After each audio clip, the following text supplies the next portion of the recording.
Yo, what's good? What's good? What's good? How you guys doing this morning? This is your Coffee and Sports Empire Sports in the Morning. Here starting with you, none other this handsome young man right here, Coach Dante.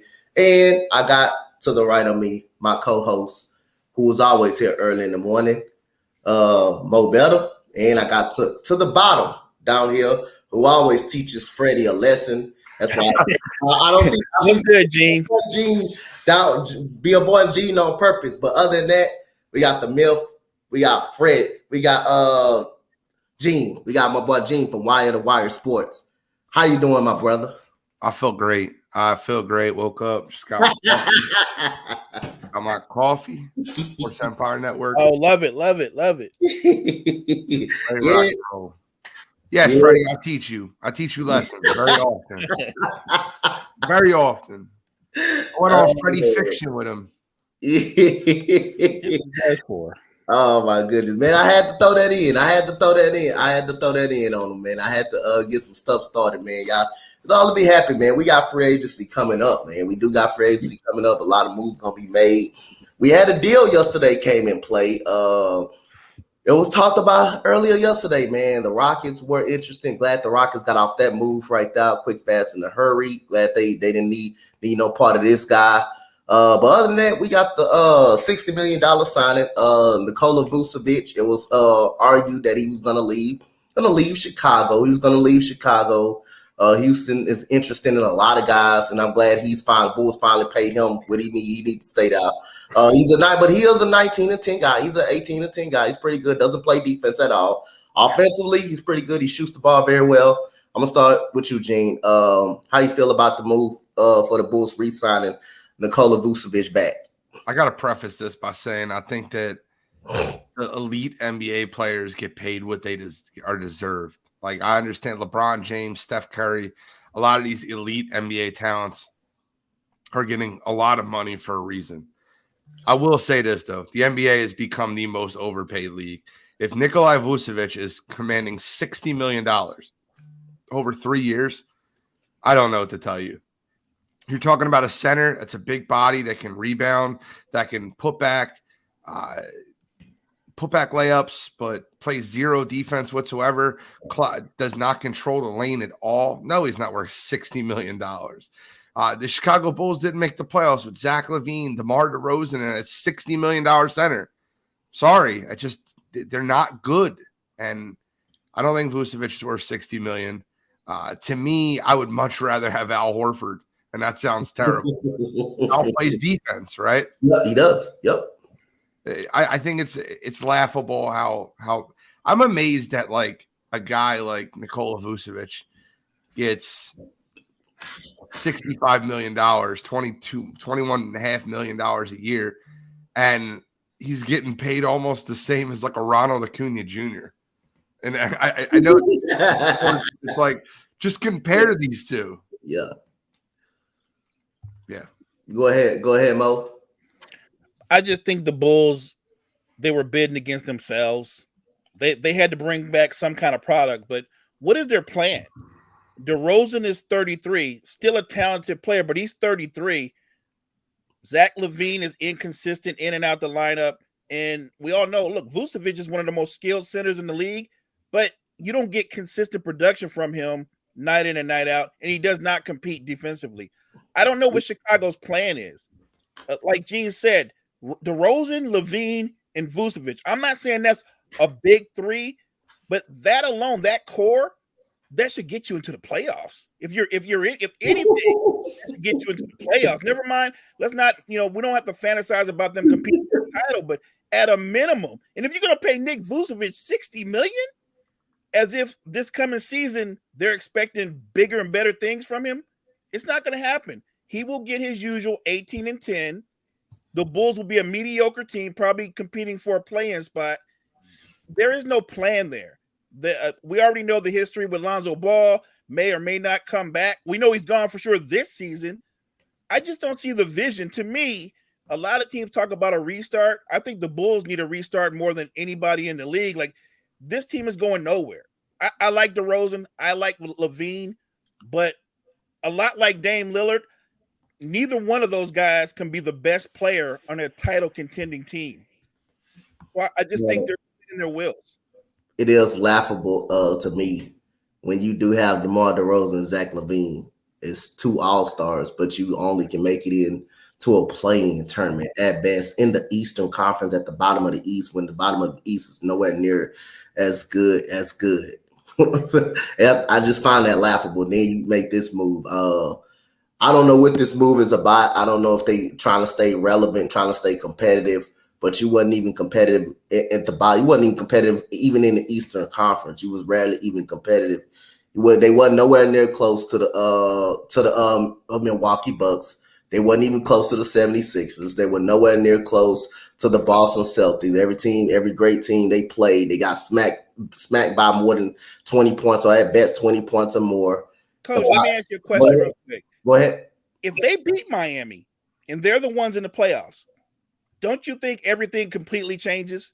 I don't think they beat Milwaukee. I actually that's my point. I mean, it flips everything. They're not going on the run that Miami.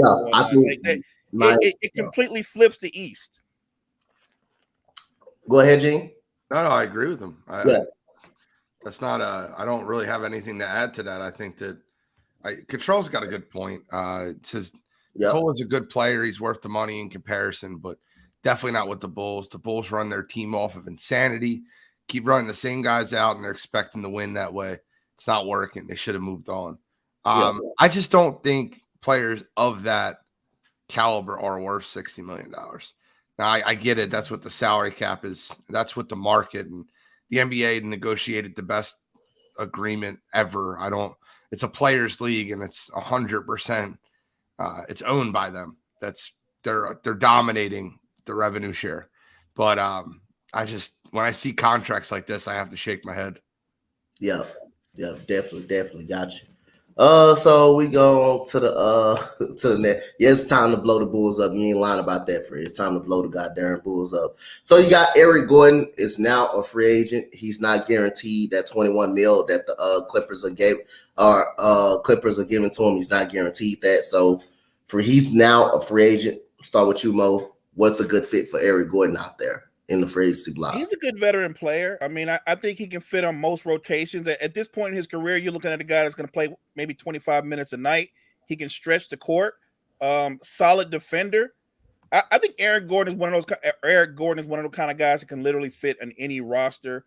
So I think that there will be a lot of contenders giving him calls.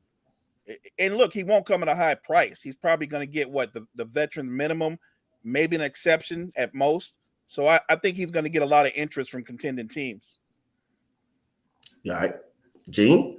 I agree with Mo completely. I think that Eric Gordon walking into a situation that'll be for a contender, he'll probably be a sixth man off the bench, instant offense, that Jamal Crawford, that Lou Williams, but he adds an element of defense also.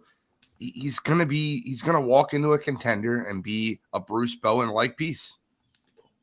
I agree. Gene, would you want him on the 76ers? Yes. Okay, that's not the troll. That's not the troll. That dude, 100%. I would. that 100%. dude, he's better than anybody on that bench right as of right now on the Sixers bench right now. He's better than anybody on that bench. Right. I'm not doing that to troll. I'm for real. I'm being honest. Eric Gordon will be good coming off the bench. That man still can give you 15 points a game. That dude still can give you. I would like that fit for the Sixers, especially in a closing lineup when you got him and Tucker on the defense and getting after people. I like that closing lineup. Yep. So you got some money going to be passed out in this free agency, and my Rockets trying to be one of them. Fred VanVleet is set to make a 2-year, $80 million deal. Gene, I'm going to come down to you. We said this in the offseason for the NFL. The Jaguars had to overpay Christian Kirk. The Rockets have been a franchise that hasn't won for years, and you have to overpay free agents to come there right now. I argued with Cottrell and Bill about this last night because, yeah, the money is high, but I think Fred VanVleet is the adult in the room. We were talking about last night, like, who's going to run point guard for the Rockets next year if it's not VanVleet? You're going to throw Kevin Porter Jr. out there? Like, what are we doing at that point? Kevin Porter Jr. is a combo guard, yeah. And that's my point. Like, I need an adult to run the offense. I agree with you. I need an adult to run the offense. And if I got to pay Fred VanVleet a lot of money for 2 years before I have to pay any of my young superstars money, then that's what I'll do. I don't think that's a bad signing at all. I think it's great. I think it helps those young guys develop. And I think Fred is a very professional NBA player that's going to help a lot of those young kids mature into the league. I agree with you. I'm on the train. I'm on the train with you. I definitely agree with you.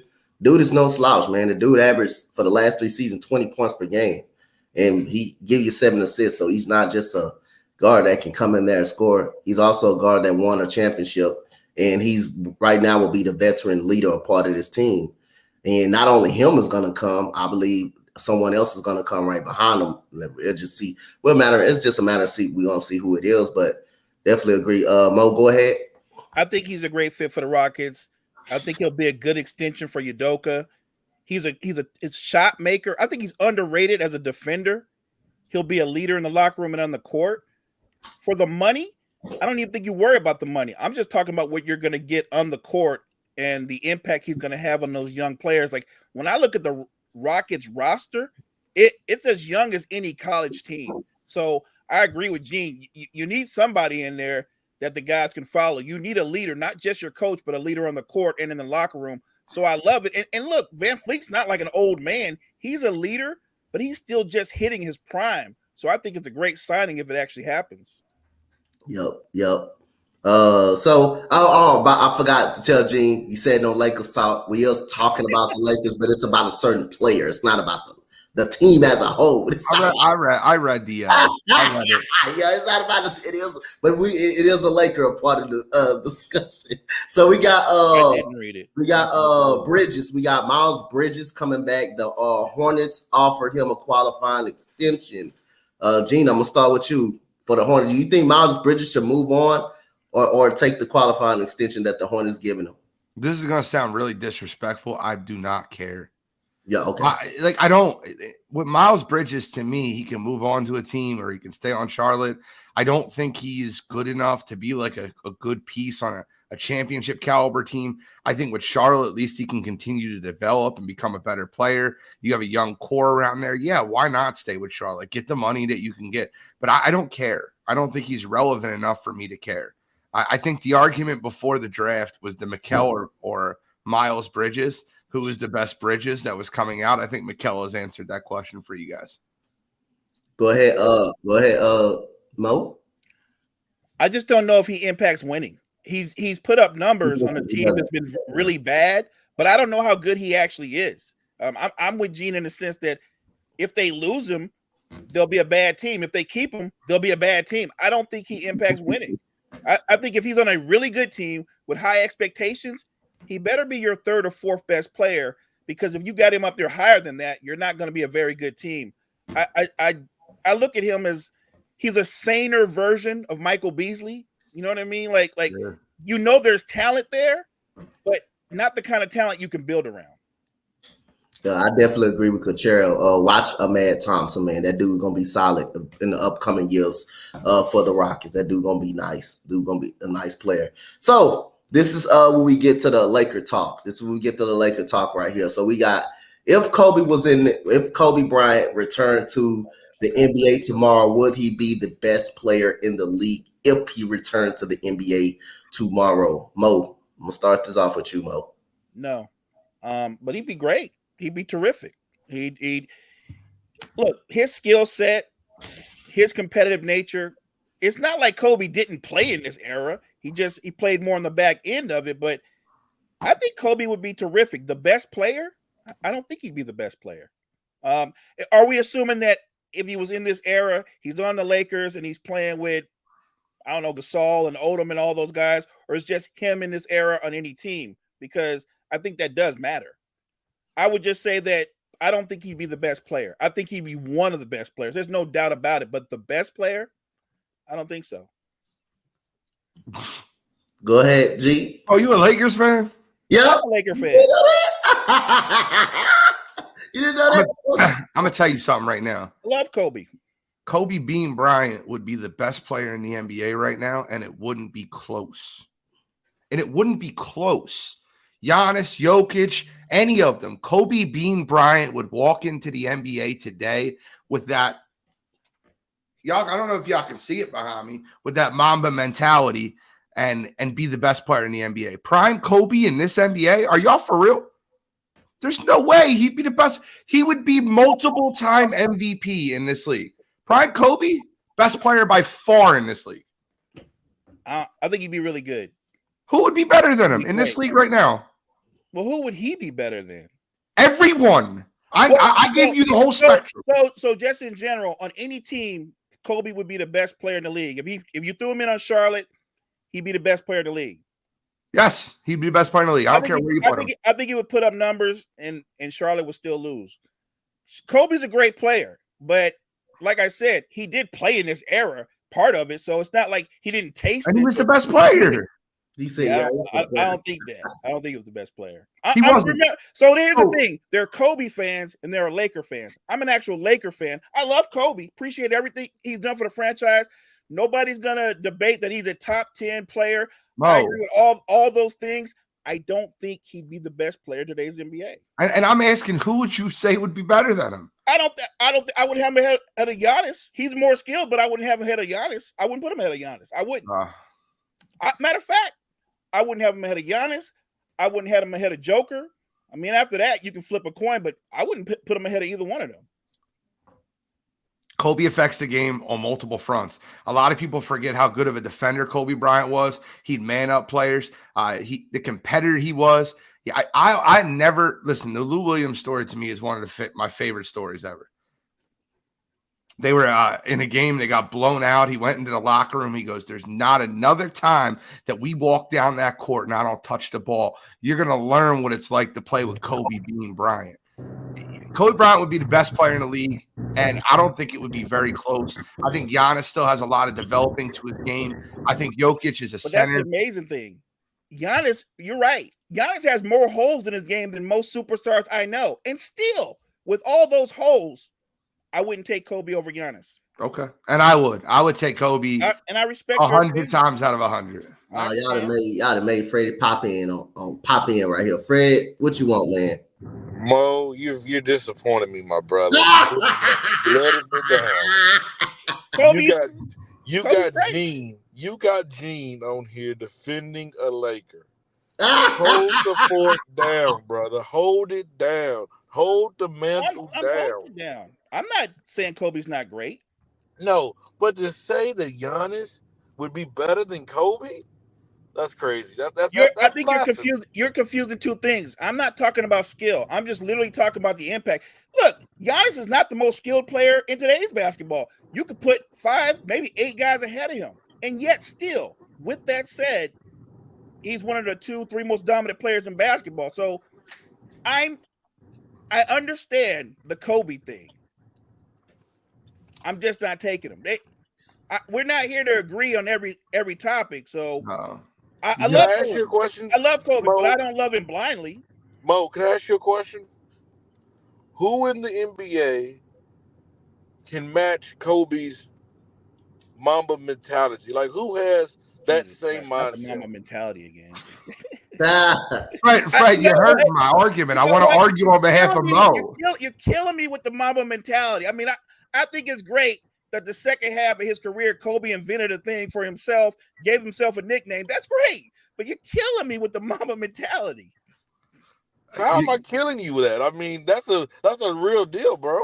And it's great. It is great to have the Mamba mentality, but without another star, you can't win, right? Like he had the Mamba mentality before That's everybody, Mo. Before That's Paul Gasol everybody. came into his life, he had the Mamba mentality, but he wasn't winning. I'll tell you what, if you take everybody needs somebody else, even Kobe with all that Mamba mentality. If you took Giannis off of the Bucks and replaced him with prime Kobe, the Bucks would be one of the best dynasties you ever seen in your life. I think if you took Giannis off the Bucks and replaced him with Kobe, they ain't winning that title. I disagree completely. I think Kobe might very well lead the league in scoring for 10 years in a row. I don't think they're winning. You're going to put him around Chris Middleton, Drew Holiday, and Brook Lopez, and you realize he won 2 championships with a lesser supporting cast, right? In what way? The Lakers in 09 and 010 and 10 were a less of a supporting cast than what Giannis has in Milwaukee right now. Drew Holiday is the best two-way point guard. Well, let me finish. You asked me away. I want to finish. Paul Gasol is better than all of them. Oh, Paul Gasol might be better than all of them. He is. Might be better than all of them. Here's the point.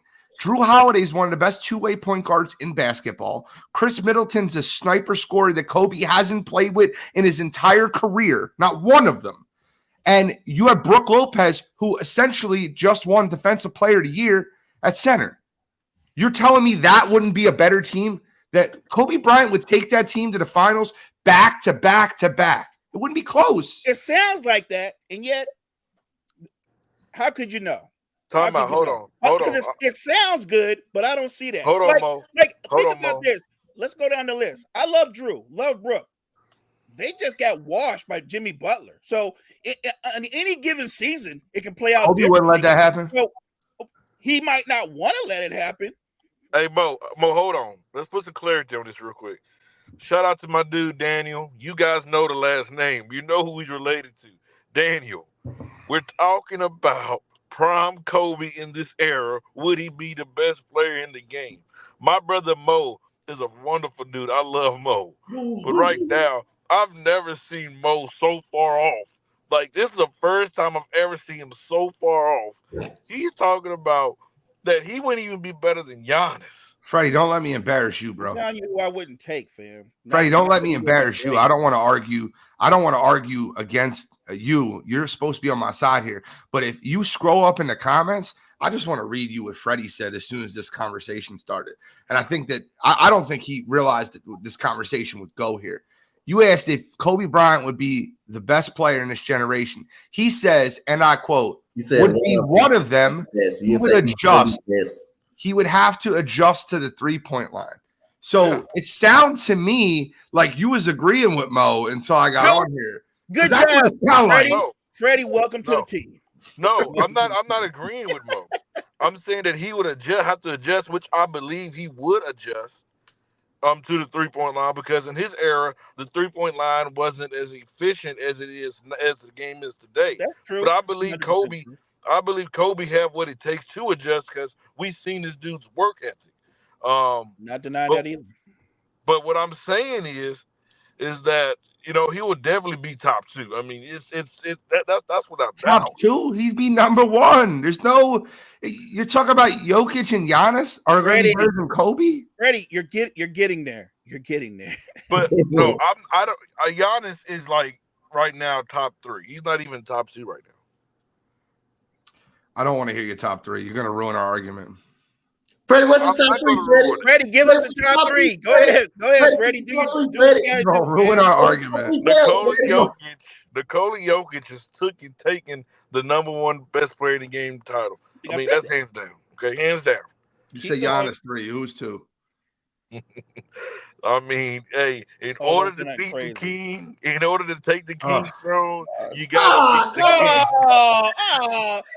You know what? Let me say something about this. I know, Gene. I know me and you disagreed about what Kobe would be the best player. I one thing I know for fact, he's gonna be better than LeBron. He's Yes. better than that guy. Are I we agree. sure though? Are we sure? I'm 100% sure he's better than that guy. Because let's be honest, Mo. Even when Bron was in the league, I'm talking about the Miami days and up. He was better than Kobe then, bro. No, he Like, wasn't. yes, he was. He was Yes. better than Kobe in Miami. I Well, think maybe. starting. Okay, so now you're talking about Kobe in 2012, 2013. Yeah, I think 2011 through. I think 2011 is when the crown got passed I'll from give you Kobe that. and LeBron. But you're talking about prime Kobe dropped in to this era, this league right now. I'm talking about 06 Kobe. I'm talking about 08 Kobe, 09 Kobe. 06 to 09 Kobe gets dropped in it, sir. He's the best player by far. My favorite Kobe is he wore number 8. Love that guy. You didn't love 24? I not as much as 8. I mean, I loved 8 too, but I mean, I I just thought thought that 8, when he wanted to, he could blow by you and tomahawk on your whole like 8 was special. 24 is special, but 8 was a monster. I'm gonna show you how crazy this is, bro. If you take 2 jerseys, they're both Hall of Fame careers. No doubt. Okay, and then we're arguing this guy wouldn't be the greatest player. Come on. And Mo is the first Laker player that don't show love towards Kobe. Like, I understand He it. not show love. No, he's Mo, realistic. Mo, Freddie, I he's didn't realistic. say he's not. Hey, I Fred, just like Jonathan said, he ain't no fanboy. Mo said he ain't no cheerleader. He ain't no Laker I'm cheerleader not. or no fanboy. No, coach, I'm gonna tell you what it is. I know what type of fan Mo is. I know what type of fan he is. He's a Magic type of guy. And see, Magic fans, they get offended by when people say Kobe's the best player of that franchise. Well, let me ask you a question real quick, Mo. Can I ask just this is real off topic from me to you. Can you do me a favor and rate your top 4 Lakers, 1 through 4? My top 4 Lakers all time. Yeah, of all time. I probably go Magic, Kobe, Kareem, Shaq. So you have Kareem below Kobe on the all-time list or on the Laker list? On the Laker list, not All on right, the so all-time player. all-time players that played for the Lakers, and let's exclude LeBron. Because I kind of want to hear what your top 10, like my nice way of asking where you have Kobe on your top 10 list, where you have Kareem on your top 10 list, and where you have Magic. That's kind of what I'm gearing towards. As a player, I've got all time. I got Kareem in number 3. I have Kareem 4. Okay. Okay. What do you have Magic? Where do you have Kobe? I've got Magic at 4. Okay. I have Magic 6, and I have Kobe 4. I've got Kobe at 6. Okay. That's fair. Yep. Look, and just for the record, Freddie, I'm not saying LeBron's not a great player. It kills me when people go, LeBron. If I think LeBron is one of the 5 greatest players of all time, I've disrespected him because I haven't called him number 1. I think I'm giving him a lot of respect by saying he's a top 5 player all time. Correct. I completely agree. And I want to correct you on something that I might have clarified this wrong, which I probably did. LeBron is not on no top 10 list for the all-time Lakers. Well, no, I agree. He's only been there for 5 years. Yep. Wait, all right, Freddie, get back to driving. Be careful driving, okay? Yeah, kids, do not do what Uncle Freddie's doing right now. Doing a podcast and driving. I mean, I believe, like I say, if you put the number 8 Kobe in this era, I mean, the way the fouls have been called, you wouldn't be able to touch him. He would get to the free throw line. He would get to the free throw line a lot. He will be able to do what he wants to. I believe he can average at least 30 in this era. I think the interesting point about Kobe. No 3 seconds that much. No 3 seconds. You can't sit in the paint all day long and keep him from going to the rim. It's hard to imagine that dude can't score 30 points in this era. It's hard to imagine that dude can't score 30. You know what, y'all? I'm gonna extend an invitation real quick before I leave. And I think it's time that my schedule is opening up, and this will be a show on Sundays. Me, Doug, Mo, and we'll find a fourth guy. Where you going with that one? We'll find a 4th guy. I think it's time to bring Laker Talk 1. Hey, Freddie, I mentioned that. That's what I'm talking about, Freddie. I think it's time to bring it back. You know, so I was promised by Key no Laker talk on the show.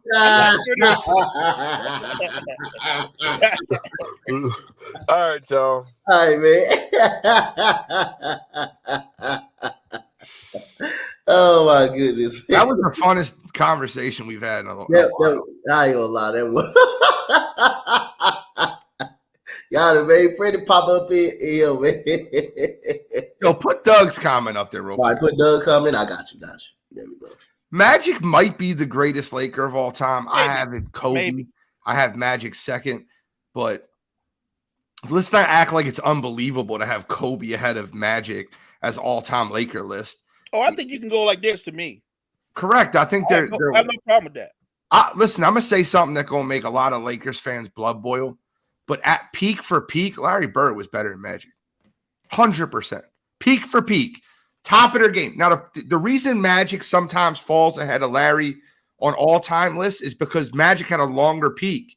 Larry Bird's back started bothering him. But peak for peak, 84 through 86, Larry Bird was better than Magic Johnson. Better than the best Magic you've ever seen. No doubt. I don't know if that makes my blood boil because I know how good Larry Bird was. So a lot of Lakers fans don't like to admit a Celtic. That don't drive me crazy. All right, good. Yeah, Doug said, Lord have mercy. I'm telling you. Listen, I'm telling you. I watched a lot of 80s basketball, 90s. Magic's my favorite player all time, and that doesn't make my blood boil. So I'm just saying. Yeah, so go ahead. You agree 84 through 86 Bird was the peak of. He was a monster. Yeah, he was a monster. But that team was one of the greatest defenses. I mean, he had some of the best defenders in the NBA hanging all over him, and he was eating them alive. I mean, they had the best, probably the best defense at that time. That 84 Celtics and that 86 Celtics, those are some of the greatest, along with Detroit, those are some of the greatest defenses of all time, right? That front line was amazing. I'm going to give you a cross-sport comparison of what I look at when I see Bird and Magic. I swear to you. And I had this conversation with people before, and you can use this with your friends. I don't know who you think a greater running back is, Walter Payton or Barry Sanders. Because when I look at, and you look at those two running backs, right? You look at the short prime of Barry Sanders, and I look at that as Larry Bird. And then you look at the longevity and the greatness of sweetness and what he was for the Chicago Bears, and that's Magic Johnson. Like, that's kind of how I kind of like that comparison because I would pick Walter Payton, but when you make that case the way you did about the very best version of each running back, I got no argument. Hey, Fred, you can't do that show without my boy Jonathan either, man.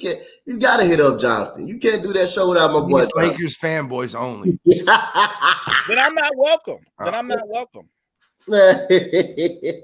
So NFL is cracking down on gambling with more suspensions this week. Gene, what you think about that? These guys are idiots.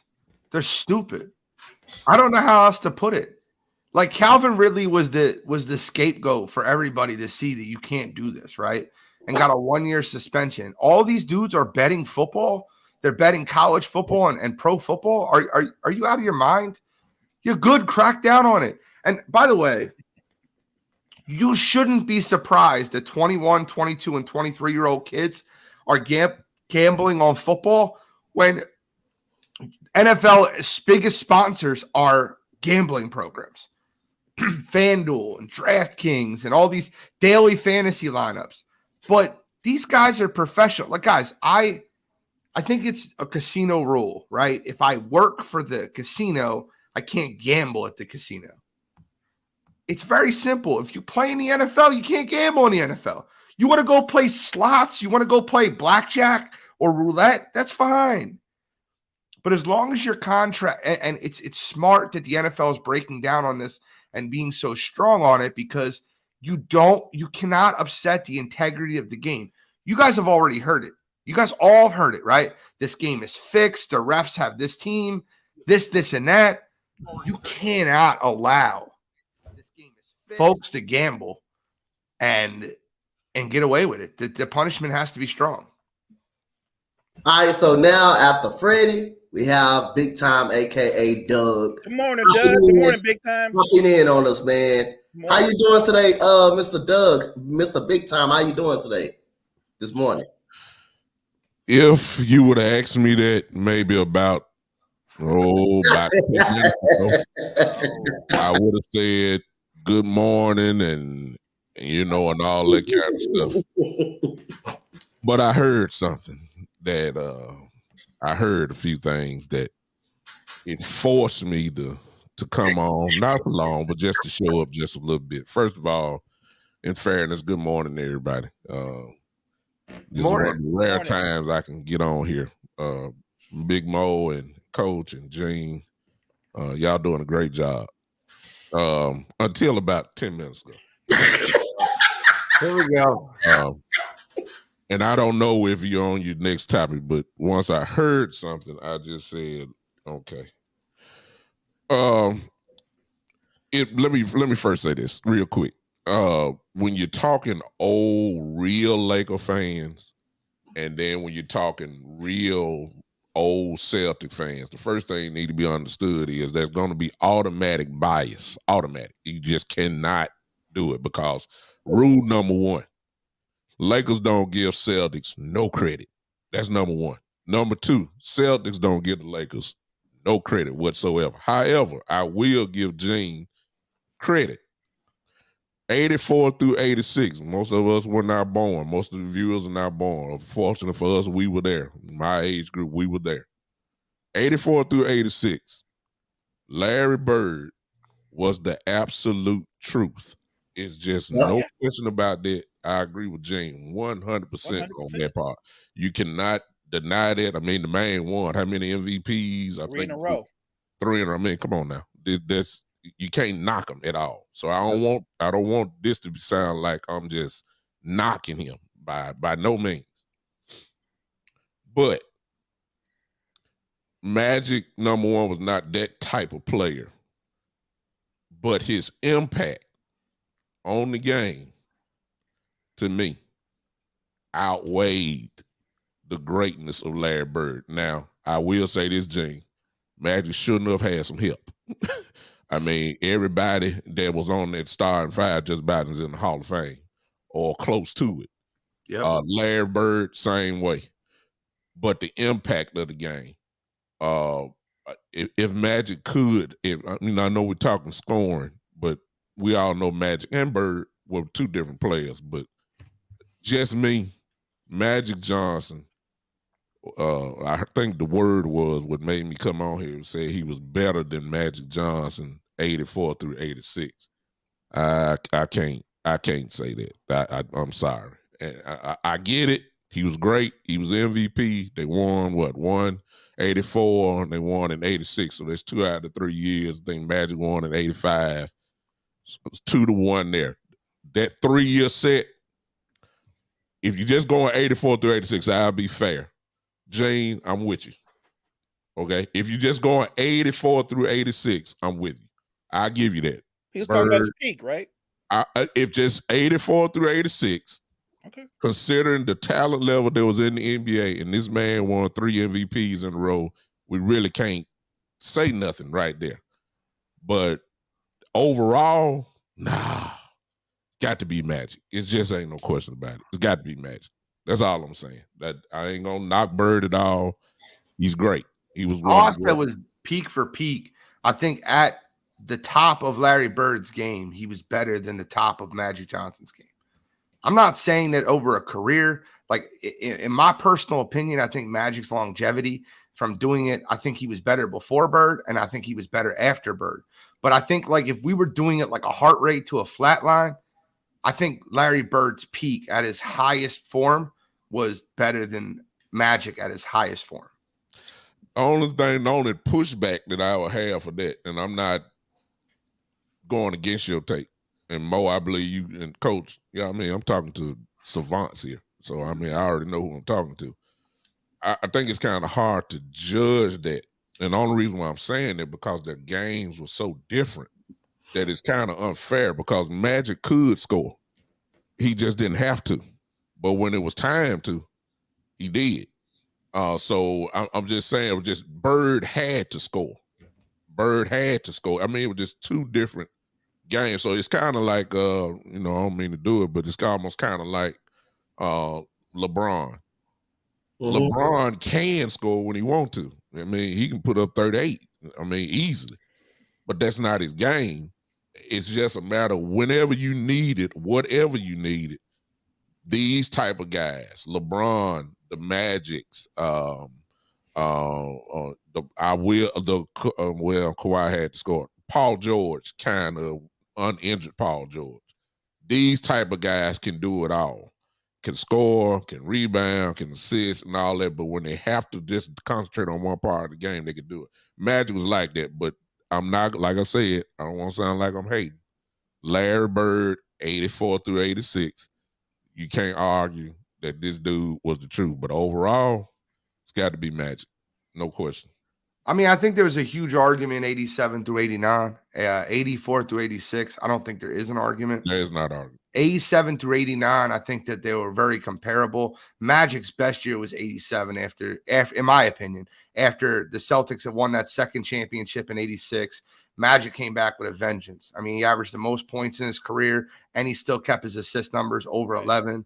I think that when you're looking at 87 through 89, there's a debate. The problem is Magic was better before. Like, it took Bird a little bit of time to get there, and then at the end of his career, at the end of Larry Bird's career, he was so hampered by that back. After 88, 89, Bird was done. He was complete. I would say we're kind of all on the same page. I think the breadth of his career, and he's my favorite player, Magic was the better player. But I'm not arguing about the peak. I'm there. I'm not debating that at all. Like, you're talking about the two guys that literally saved the NBA. So you can throw accolades at both of them, and I got no argument with whatever you say. Yep. I mean, in this, Magic Johnson averaged 19 points, 11 rebounds in his career. That's his career numbers, and 11 assists and 7 rebounds. So Magic was column overlooked as an all-around type. But the only thing that sets them apart, the man averaged 20 points. He can drop points when he wanted it to. I mean, there's a reason why they call him Showtime. His passing up the open floor and stuff like that. And he also was a good defender. Also was a very good defender at 6'9". So, hey, man, Magic was that dude. Larry Bird, they both had a rivalry since college when they was in Indiana State. Ever since, Larry Bird was in Indiana State when he led them to the national championship. That's when he met Magic Johnson. They played on the same USA team as well. So that rivalry does go way back. And don't forget, Coach, Larry Bird made all NBA defense 3 times. Yes. Don't sneak. Larry Bird played both ends of the floor. Don't sleep. And he averaged for his career 25, 10, and 6.5.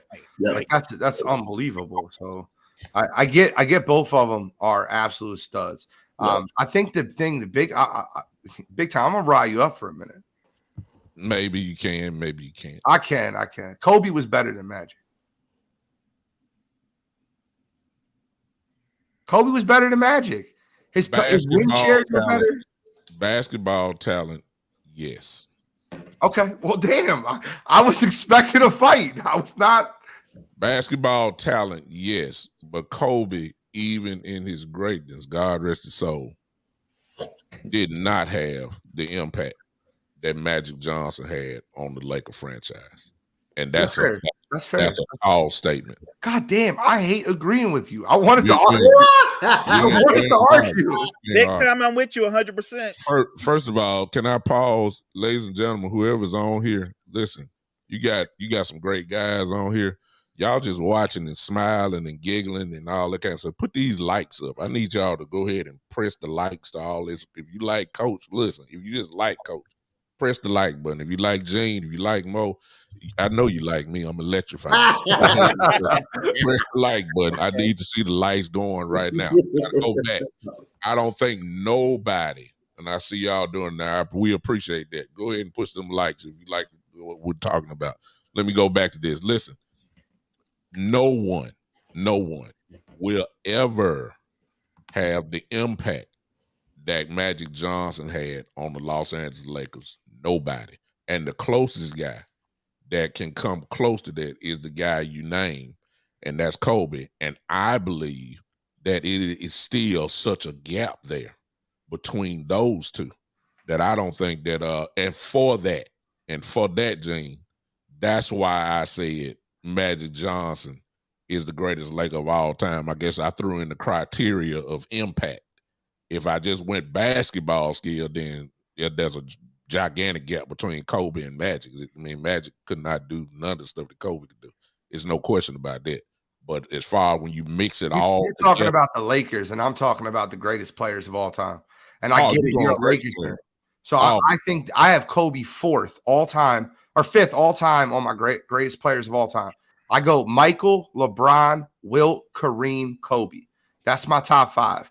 And in order, and I've had that Michael 1, LeBron 2, Wilt 3, Kareem 4, and Kobe 5. That's my top five of all time. Where is Magic? Magic Johnson 6. I just said that a little while ago. Okay. And I don't think our lists are that different from each other. Maybe you flip flop one. I got Magic at 3 behind Jordan and Kobe. Behind Jordan and LeBron. I mean, I don't understand, and maybe it's it's because of persona. I think that's mixed in it, but it's kind of hard for me to see how anybody. I get Michael and LeBron. I get that, but I don't think that people give the proper credit to Kareem as much as it should. I mean, when you look at this dude's resume, who can match it? I mean, I'm sorry. I mean, I get Wilt, but to do it consistently for all those years and all the MVPs, I think he got 6, and then all defensive player. And I understand Wilt kind of on the same path, but I believe because Kareem, I'm serious. The flashy players get all the highlights and get all the press, but Kareem kept his mouth closed. If Kareem was flashy, we would be talking about him possibly as probably number 2 there. But when you add up his stuff, the more these guys keep coming up, Kareem for some reason keep going down and down, and it's almost kind of remind me of Tim Duncan. As great as Duncan was, the reason why we don't talk about Duncan so much is because he kept his mouth closed. If he had any kind of swag, any kind of flash to his game to mix with the game that he had, he would be way up there as well, because it's kind of hard to go against what these kind of dudes have done. But I don't understand how Kareem. I would put Kareem over Wilt. I think he's got the most complete basketball resume in the history of the game. History. When you go high school, college, pro, I don't think even Wilt can match his basketball resume. He can't. But both of them were dominant, no question. That's just my opinion. I got Kareem over. I would put Kareem over Wilt. That's myself. I know that you guys don't want to give him credit in the 60s, but there's no one that did what Wilt did from 60 to 70. Nobody.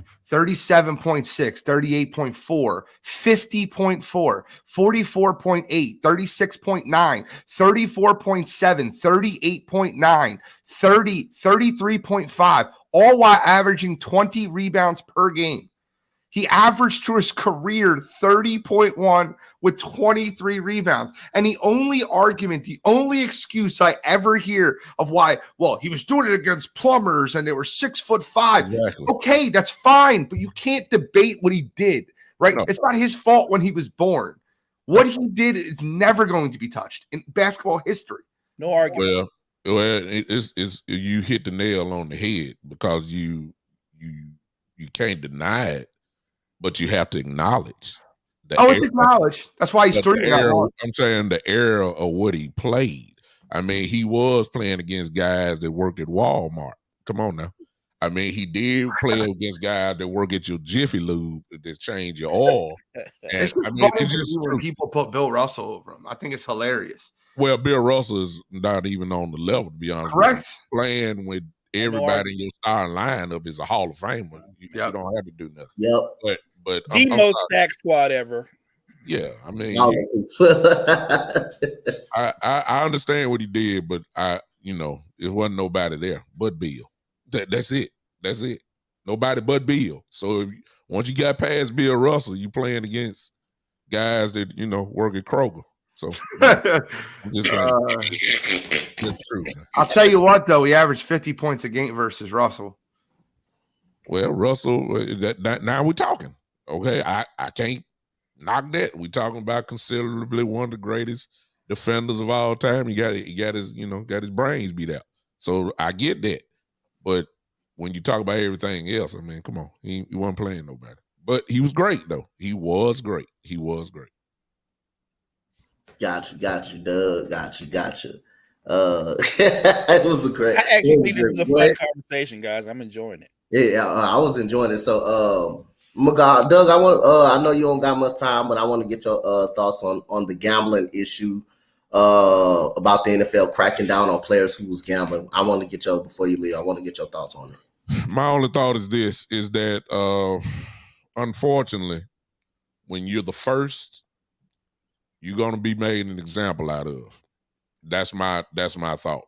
I don't know all the details as far as how much they gambled, when they gambled, or how they gambled every week. I don't know all that. The NFL makes the rules. The guys know the rules at the beginning of the year. The gambling issue obviously was already discussed. Guys did it anyway. They have to pay the price. And it is a steep price. And I think they're going to be gone for the year. That money is gone. And what it is, debate, some people have to be considered martyrs, to send a message. And that's what's going on. So the guys got to, they got to be, it's almost like, this is another whole conversation, but if you've been doing stuff when you were making $1,000 and now all of a sudden you making $1 million, but it's in your system to be doing things like this, you just made a bigger fool. That's my thing. So these guys have to be made examples out of. I hate that. And they're gonna pay a price. That's my thing. I think that you're going a little bit too far on the martyr and examples of they got to protect the integrity of the game. Yeah, I'm just saying they have to send a strong message. I think a strong message would be banning them from the league. Ban one person from the league forever. I don't think that's too much, but go ahead. Listen, that might be too much. That might be a martyr, but my point being is they're like, oh, it's only these parlays, or I'm not betting on my team. Bro, you have inside information. You have tracking. You could affect the game. And if you're not what did Pete Rose do, right? He bet on his own team. He's banned from baseball forever. The integrity of the game sets precedent over any single thing that we're talking about. I agree. Mo? Not to make a long statement, I'll shorten it because I thought that big time, and especially Gene covered it. When you throw in the integrity of the game and you put it up for question, that can't be allowed. Gambling on it's a non-starter. So to me, I'm glad that the NFL is dropping the hammer. You cannot give fans that fodder where they're like, I told you this was rigged. He had inside information. No, you have to drop the hammer. So now I'm on board with, I actually think somebody should get banned for life. That's extreme, but this is an extreme situation in my opinion. Yeah, got y'all. So this is where we get right here. Fun. It's about the running back duels you will actually take. I'm gonna start with you first, big time. You got Brandon Jacobs. You got this is running back duels now. You got Brandon Jacobs, Ahmad Bradshaw. You have Ricky Williams, Ronnie Brown. You have Telvin Smith. You have you have Telvin Devontae Freeman and Telvin Campbell. I don't think his last name Campbell. But those Atlanta Falcons running back duo right there. You have Warwick Dunn. You have Warwick Dunn and Mike Alstott. You have D'Angelo Williams, and you have Jonathan Stewart, and you have Fred Taylor. You have Maurice Jones-Drew. You have Chris Johnson, and you had Lindell White. Who are you taking? First of all, you gave me just 2 minutes. Now I'm a little old. I can't remember all this stuff. That's the first thing. But I did hear a duo that was just that I loved watching. I don't mean to check, but I got to because you threw me an alley-oop. So let me go on, put it in. First of all, Ricky Williams cannot be on this list. The man stays so high. If you handed the ball off to him, he might run the other way. That's how high he was. His brain wasn't working. So I'll leave that alone. but the duo that I like the most, give me Dunn and Allstott. I was gonna go with that. Dunn's game can work right now. He was a little, considering the running backs that we look at now, the ones that can pass catch and the one that can run between tackles and all that was perfect. That was the perfect thunder and lightning type duo. Mike Allstott was just one of my favorites, without a doubt. Really was not considered a fullback, even though he was listed as one, but he had tailback type of, tailback type tendency. So give me Warwick Dunn and Mike Allstott. Got you. Gene, who you taking? I have a 3-2-1 for you. I have third place, second place, first. As soon as I seen this list, I ranked them all, but I'll give you 3-2-1. Number 3, I have Warwick Dunn and Mike Allstott. Thunder and lightning. Mike Allstott I remember watching the fastest 2 minutes in sports and Chris Berman and the poof, poof, poof, poof, Right, the sound effects. But Warwick Dunn and Mike Allstott were number 3. Number 2 for me is CJ2K and Lindell White. Y'all forget about Lindell White from USC. He was a bruiser. Oh my goodness gracious, bro! You had the fastest man in sports, and you had a bruiser. Chris Johnson running that 4.29 40 at the combine, and then Lindell White, who would pound it in there for the touchdown. It was like Chris Johnson would get you 60 yards down the field, and then you get in the goal line, and you have Lindell White to just smash it in. But the best combination of these running back duos is Jacksonville's. Fred Taylor and Maurice Jones-Drew. And the muscle hamster, not muscle hamster, sorry. But Maurice Jones-Drew and Fred Taylor as a whole, both of those two guys were prime elite running backs. What are other combos? Warwick Dunn was a specialty back. Lindell White was a specialty back. Both Fred Taylor and Maurice Jones-Drew were both 1,000-yard rushers. Mo, who are you taking? That was my pick. Maurice Jones-Drew and Fred Taylor. You got two guys that both went over 1,000 yards. Both were dominant every down backs. My favorite player of the two is probably Maurice Jones-Drew, man. The guy was so compact, so powerful, but he had breakaway speed too. Like, he was a bad man in his prime before those injuries cut his career short. So that's my pick, Jones-Drew and Fred Taylor. Yeah, like I say, I love it. I like Jacksonville's the best. I mean, Maurice Jones-Drew coming over the middle was like a goddamn bowling ball. It was just like you hit him one time, you just bounce off of him, then another guy try to come hit him, you bounce off him. That man was a monster in breaking tackles. Then Fred Taylor, probably one of the most underrated running backs that's probably not in the Hall of Fame at this point. That dynamic duo right there, that was crazy. That was crazy. But I'm going to go back to Gene one.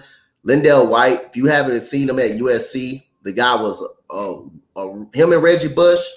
That probably was the most dominant running duo in college. Dominant running duo in college. I mean, when it comes to short yardage situation, you knew who was getting the ball. You knew who was actually getting the ball. But it was just like a track meet between those two guys. Those two team guys were really good in college. That probably was the best running back duo I'd seen in college. Of all of college, my years of watching college. So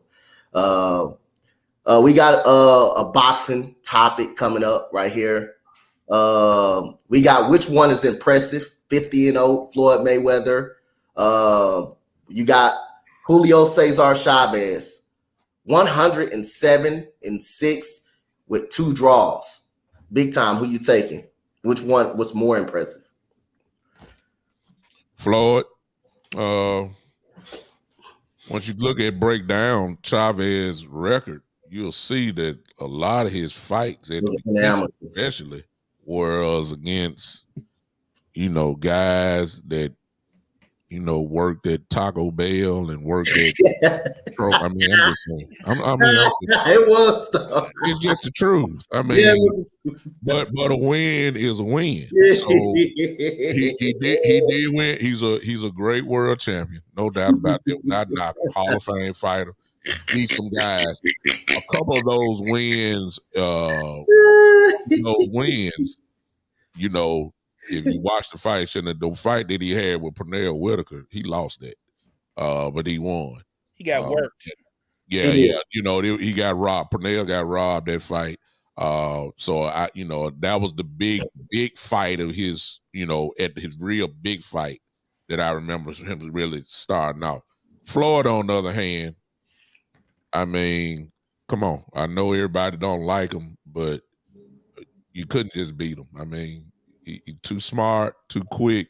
The argument, some folks say, well, he should have fought this person, that, they should have fought Pacquiao 4 years before, or he should have fought Canelo now and all that. Well, Canelo was riding high before Canelo he got was the name. 22-year-old when he beat him. Yeah, Canelo. I mean, he whooped the boy young. So he didn't win a round.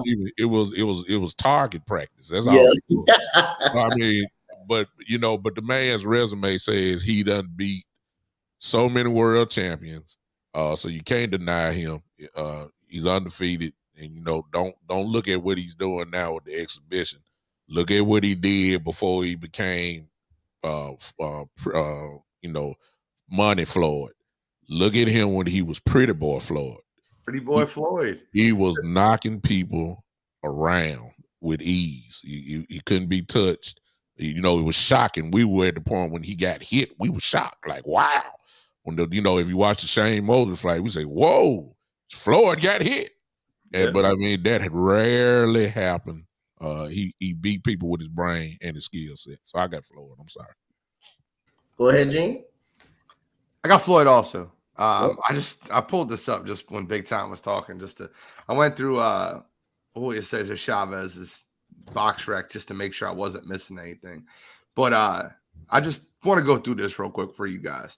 Conor McGregor, okay. Andre Berto, Manny Pacquiao, Marcus Maidana, Canelo Alvarez, Miguel Cotto, Victor Ortiz, Sugar Shane Mosley, Juan Manuel Marquez, Ricky Hatton, Oscar De La Hoya, Super Zab Judah, and the beating this man gave Arturo Gotti, he should have been arrested for.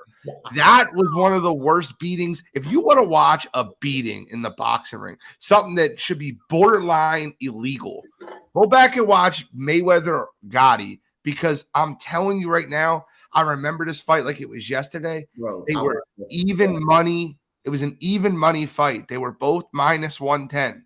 It was a pick'em fight. They didn't know who Pretty Boy Floyd was. He just was some guy that never got touched.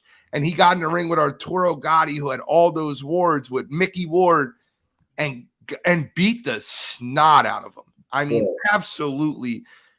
I think that was a towel throw, if I'm not mistaken. They stopped it they stopped it on the 7th round. That was in the fifth. It was about in the 6th round, because his eyes was closed in the 5th round. Both of that dude's eyes were shut literally in the 5th round, bro. It was like a goddamn. It was way beyond a mismatch. Floyd Mayweather should have been thrown in jail for. He should have been thrown in jail for that, bro. That was crazy. That was really crazy, bro. That was an overall overmatch mismatch. It almost looked like he was fighting like a 14-year-old. Yes, like the guy, just there's no chance. He was playing with him and toying with him. But at the end of the day, to win all those major super fights and beat every single person that was in your way every single time, it's Floyd Mayweather for me. Go ahead, Mo. So let's just go all Floyd. He is a boxing savant. I thought when I watched Sweet Pea Whitaker, I'm never going to see another guy who could be that great a defensive fighter. I thought Sweet Pea Whitaker was as good as it would ever be. And then Floyd came along. And like Big Time said, it got to the point where we were shocked when somebody got a clean hit on Floyd Mayweather. He is the smartest fighter inside the ring and outside the ring. Oh, inside the ring. I am the biggest fan of the way Floyd Mayweather thinks, how he promotes, how he controls everything. Floyd Mayweather is a boxing genius inside and outside the ring. Inside.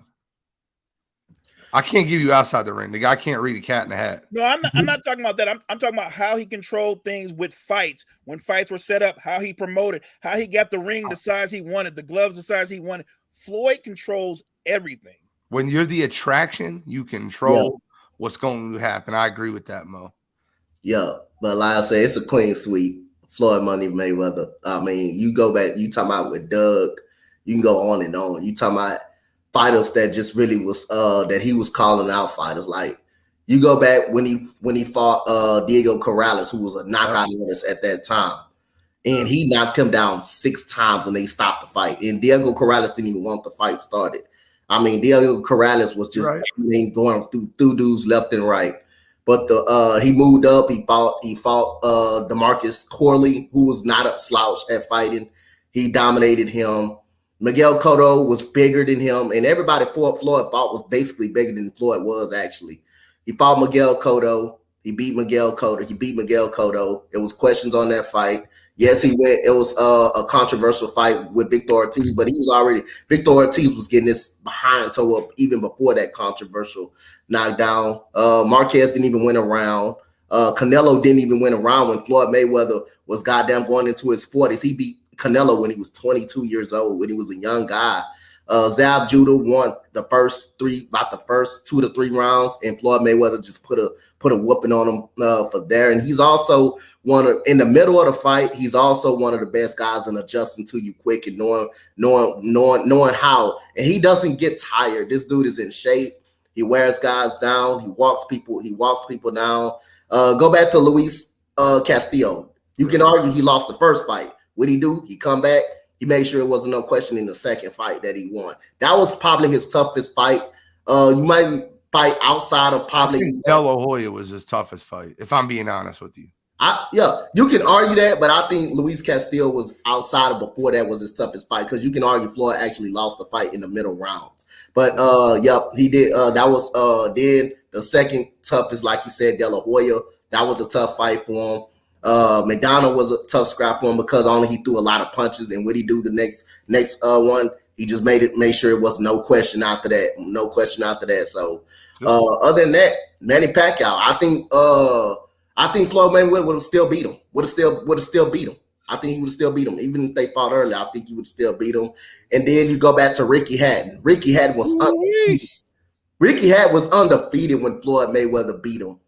After Floyd Mayweather beat him, Hatton was no more good. He was no more good after he beat him. After that, the thing that most impressed me about Floyd Mayweather, and it's you can talk about all his wins, and he won every fight, but I'm from Philly, and it's not hard to run into Nassim Richardson. If you don't know who Nassim Richardson is, it's Bernard Hopkins' trainer that also trained Sugar Shane Mosley. Yeah, I know. I know you do. I'm just telling the listeners at home. No, you good. Go ahead.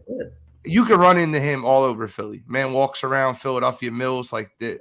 Like he has no problem. Walks around anywhere, any neighborhood, and you could talk to him. He'll stop and talk to you at any time. I was sure that with Nassim Richardson training Shane Mosley, they were going to come up with the perfect game plan to beat Floyd Mayweather. And that second round when Shane Mosley slumped him and got him and knocked him down and put his glove on the ground, I was going nuts.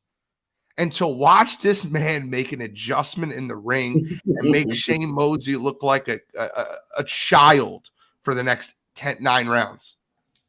It was so impressive to watch him come from getting absolutely caught to just destroying the man. And it was tough for me to watch because I was rooting for Shane because I was rooting for Nassim. But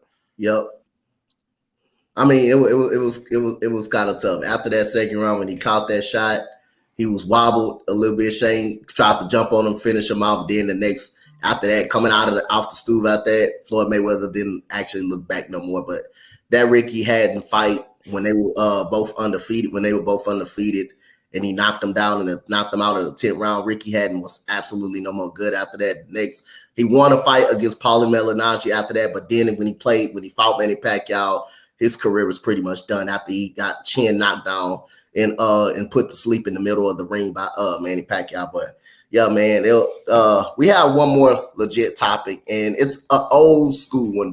This is right up your alley right here. So favorite boxers out of these guys, you had Sugar Ray Leonard, you had Marvin Hagler, Tommy Hearns, Alberto Durant.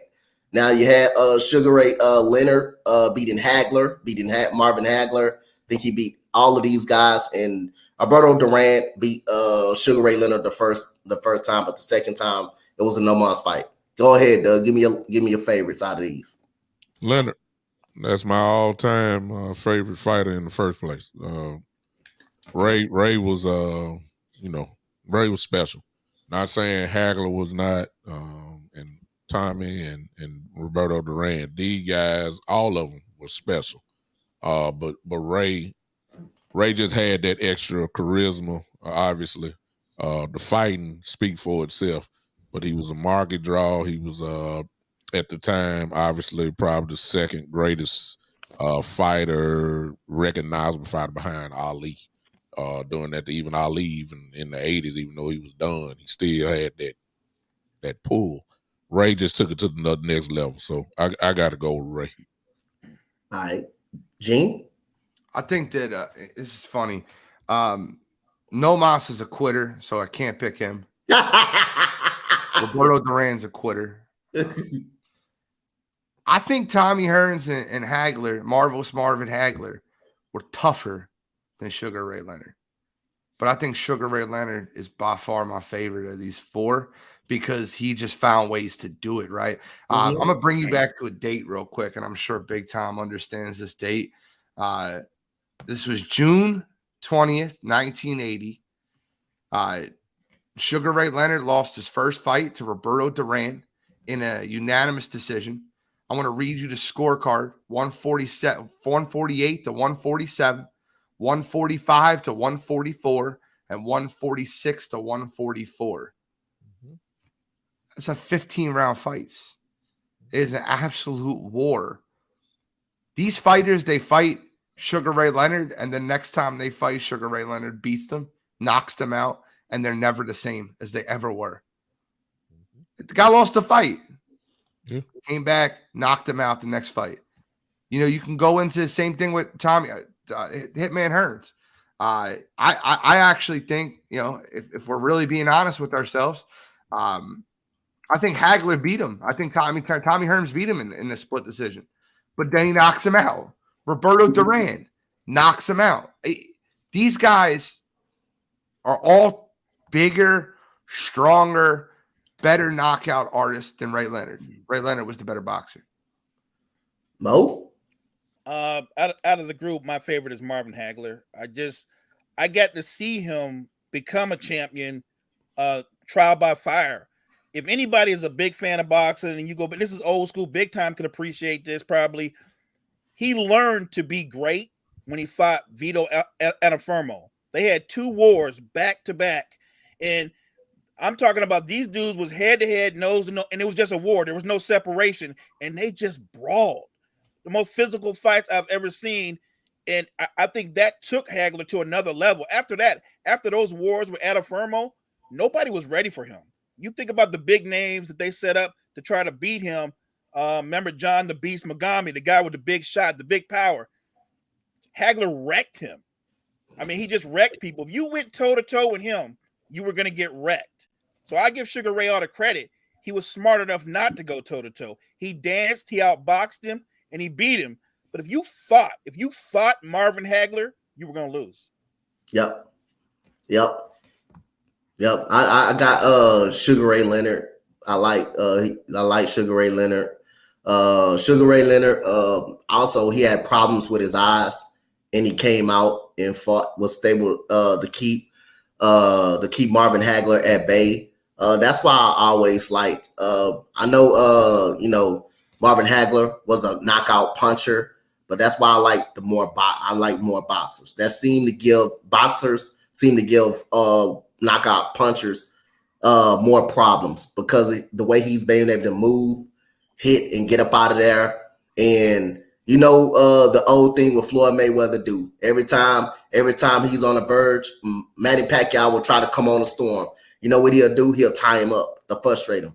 I like that. I kind of like that game plan, but I like Sugar Ray Leonard. I like the Sugar Ray Leonard. I like that Hagler as well. I like the Tommy Hearns. The Marvin Hagler damn near knocked Tommy Hearns' head off. Not just knocked his head clean off his shoulders. He almost knocked the glycerin out his hair. He almost knocked the glycerin out his hair. But this is the last one before we get up out of here. Big Time. Who will win that fight right there? Who will win that fight? You know, the thing that I think that's going to be the difference of that for Crawford and Spence is something that a lot of people don't talk about. If you know boxing, one of the things that these guys do is have they do the weigh-in. Got to make the weight. As soon as they get off that scale, between the time they get off the scale and the time they get in the ring, they can go eat whatever they want to. Yep. And usually when they eat, it usually put on probably, between maybe 10 to 20 pounds when they get in the ring. Their bodies are so, I'm not going to say dehydrated. I'm just saying they've been eating right. Now they can go get a little something to eat. And because of that, because Crawford is coming up, I think Spence is going to add, he's already bigger as it is. He's bigger. He's way bigger than Crawford. Way bigger than Crawford. He's an incredible fighter. Both of them are. I think this really is, to me, a matter of a guy that's going to be way bigger, going to be able to control the ring, and going to pound Crawford. And I think Spence is going to take him out. Spence is not. That's not his walking around weight. 147. That's not that dude walking around. He's almost a middleweight when he get in. Yeah. Go ahead, Gene. I think Crawford wins the fight. I think he's too fast. I think he'll be too fast for him coming up. I think that you'll see the difference in weight classes when Crawford comes up to him. I look at this fight like I looked at Manny Pacquiao, Oscar De La Hoya. Everyone thought Oscar De La Hoya was going to be too big for Manny Pacquiao when Manny Pacquiao came up, and Manny Pacquiao just outboxed him. I think that Crawford outboxes him. I know that they're both veterans, but I think Crawford's got a little bit more wiliness in him, and I think he's quicker. So I'm going to go with Crawford. Got you. Mo? I think it comes down to Earl Spence's jab. If he can control the pace and control as Bud tries to come in, because Bud's going to come forward. Bud's coming forward. The key is how well Earl Spence can control him with movement and that jab. If Earl Spence's jab is sharp, he's going to win a decision.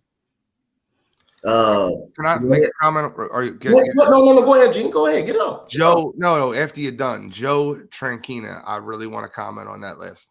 All right, go ahead. I got you. Go ahead, get it Throw off. his comment up. I love Mike Tyson. Go ahead. I love saying this on TV. I love saying this on podcasts. I love saying this, and anybody that will listen. You love the most overrated fighter in the history of boxing. You want to talk about a guy that's not a top 10 heavyweight? He is the most overrated boxer ever. And if you don't believe me, name 3 guys he beat. Don't worry, I'll wait. He beat up you want to talk about a guy that beat up a bunch of truck drivers and beat up a bunch of Andrew Galatas 3 times. Like, Mike Tyson is the most overrated boxer ever. He beat a 50-year-old Larry Holmes up and a bunch of truck drivers. Like, stop it, right? Are we being really serious when we say he's the number 2 heavyweight of all time? People argue him or Ali. Like, I just question your acumen. If you want to argue Tyson over Ali, just don't tell me you don't like boxing. It doesn't make sense to me. And I love calling that out when I see it. I love it. I love it because I agree. All right, so I'm going to go with Errol Spence because I think people underestimate Errol Spence's boxing ability to box. I think he carried the Mikey Garcia fight. I think he actually carried the Mikey Garcia fight. He was on the verge of stopping him in the 11th round, but I think he actually carried the fight because he wanted to prove that he can box. The man almost came off a car crash and beat the hell out of Danny Garcia and just beat the holy crap about him. Danny Garcia, I don't remember the last time he ever got beat like that. I don't remember the last time he got beat like that before. I don't think nobody's ever beaten him like he did. Don't talk about Danny Garcia. Oh my goodness. Philly guy, man. Yeah. I don't think nobody ever been. Doug, have you seen Danny Garcia get beat the way he got Errol Spence? Nobody's never beat him. No, he imposed his will in the only way, and he just keep coming forward. So, if you've seen Spence fight over the years, it's almost a carbon copy every time you see him. You're going to have to put something on him to keep him from coming forward. And I just don't think, every now and then, we just talked about Floyd and Sugar Ray Leonard, these guys who their whole career, they just kept moving up, up, up. Well, there were also a lot of world champions that tried to do the same thing, and they found out they're too small, and they paid the price. That's just me. Crawford is incredible. No, I love him. I love. I just think Bud is a Spence. bad man. I think Spence is going to be for real 160 some odd pounds when he get in that ring, compared to Crawford's probably 150 maybe somewhere in that area. I think that's going to be a huge factor in the fight. That's just me. I both of them are great, but I think Spence going to take them out. And Spence is a hell of a body puncher too. That dude is yeah. a hell of a body puncher. I think, like Mo said, if he pop him with that jab, keep him at bay, and go to the body and break Terrence Crawford down. And hey, Errol Spence is an all-around boxer. I know he's going to come in good top-notch shape as well, but I think those body shots and how hard Errol Spence hits, once Crawford start feeling that and start backing up, I think Spence is going to win this fight by unanimous decision. I'm going to Spence winning this fight by unanimous decision. And Spence is actually 100. I think he can fight. He's that big of a boxer. He can fight anywhere from 160 pounds or 167 pounds. That dude walking around weight is at least at 160, as 167 at least. He's that big a guy. That dude's that big. So shout out to everybody that came through the morning show this morning. We had a great morning show. This was a hell of a morning show, man. It was fun talking boxing with Gene, big time, Mo, talking basketball, man. This is probably the funnest show that I had, man. So other than that, man, Doug, tell the people they can follow you at, man. Well, I got a lot of the family here right now, and usually when I come on, they usually know what I'm talking about, but it just shows my incredible versatility. Not to be braggadocious or anything. Big time. It is what it is. I am big time, but simply for those that are watching, to make it real easy on you, go to the Big Time Show on YouTube, follow it there. Then, of course, if you want to go to the Big Time Show on Facebook, you can do that as well as also. So those two shows, type in the Big Time Show. If you find someone else who got my name, just find my face, look at the videos, then you know you're on the right one. I'm going to take care of that too. My name is Big Time. I'm going to have to put somebody down. You got to pay to use my name. But I appreciate everybody. I enjoyed this. It's one of the few times I got a chance to be free to come on here. And whenever I get a chance, at least if I don't show up here, I'll tune in for sure. Appreciate you guys. Jonathan, tell Fred put you on that Lakers one-on-one series. But Gene, my guy Gene, tell the people they can follow you and tell the people what you got coming up, man. Shane, Joe, I really appreciate your comments. I'm not saying that you can blame Tyson for the lack of talent in the heavyweight division, but every time he went up against a big-time fighter, whether that be Evander Holyfield, Lennox Lewis, even Buster Douglas beat him, but you just can't put him in the top 10 of heavyweights, not top 10, let alone 2. And I get it. You guys aren't who I'm talking about, but beat the brakes off him. Yo, facts. Wire to Wire Sports Podcast, Wednesday night, 7 p.m. Pre-game and Pigskin comes back later this month. That's Thursday night, 7 p.m. to 8:15. Birds Deep starts at the end of this month, 6 p.m. to 6:50. Monday Night Cheap Seats Podcast. I heard there might be a new person coming on. I don't know. But then anytime I get a chance to hop on the morning show, me and Doug got some conversation to do. I really want to make this East meets West thing pop off, or East meets South, however we want to do it. But cut it in half, Eagles, Cowboys, and just make a show out of it. But I'm on Sports Empire Network for all of our shows, so I appreciate y'all having me on this morning. You good, man.